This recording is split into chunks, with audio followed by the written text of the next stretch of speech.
Welcome back to my YouTube channel. I am a dietician and diabetic educator খুশি মুখার্জি। আজ যে বিষয়টা নিয়ে বলতে চলেছি সেটা হলো ভিটামিন ডি।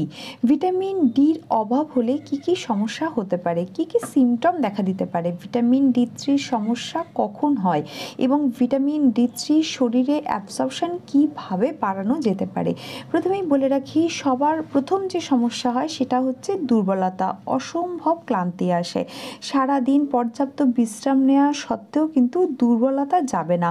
মাসলে ব্যথা হবে, মানে মাংসপেশির মধ্যে ব্যথা হবে, হাড়ে ব্যথা হবে, জয়েন্ট পেন হবে।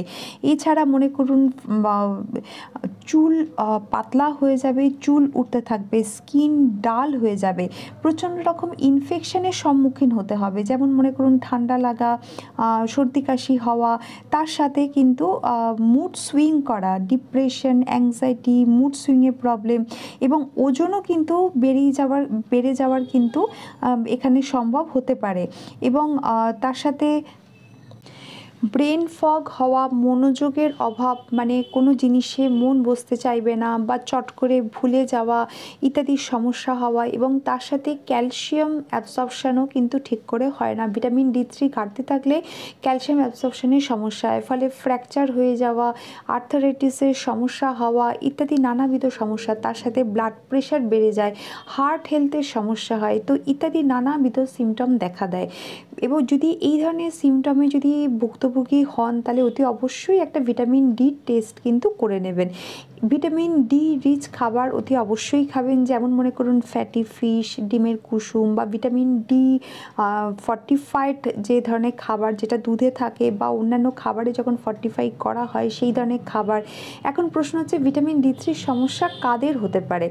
যাদের মনে করুন বয়স হয়ে যাচ্ছে, এজিংয়ের যদি সমস্যা হয় সেক্ষেত্রে হতে পারে। যদি খাবার দাবার ঠিক করে না খাওয়া হয় তাহলে কিন্তু সানলাইট থেকেও ভিটামিন ডি থ্রি নিয়ে শরীরে তৈরি হতে চায় না, সেক্ষেত্রে সমস্যা হতে পারে। যাদের ওয়েট খুব বেড়ে গেছে, যারা ওবেস পারসন, তাদের ক্ষেত্রে ভিটামিন ডি থ্রি শরীরে স্টোর হওয়া থাকা সত্ত্বেও কিন্তু শরীর ওটাকে ব্যবহার করতে পারে না, সেক্ষেত্রে কিন্তু সমস্যা হয়। যাদের গ্যাস্ট্রিক বাইপাস সার্জারি হয়েছে তাদের ক্ষেত্রেও ভিটামিন ডি থ্রি ঘাটতি দেখা যায়।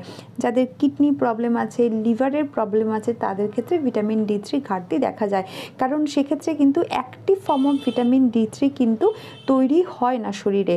তো এইসবের সমস্যা হলে কিন্তু দেখা যায়। যাদের মনে করুন ম্যাল অ্যাবসর্পশনের সমস্যা আছে, ক্রন ডিজিজ, সেলিয়াক ডিজিজ, আইবিএসের সমস্যা, সেক্ষেত্রে কিন্তু ভিটামিন ডি থ্রি শরীরে কিন্তু ঘাটতি দেখা যায়।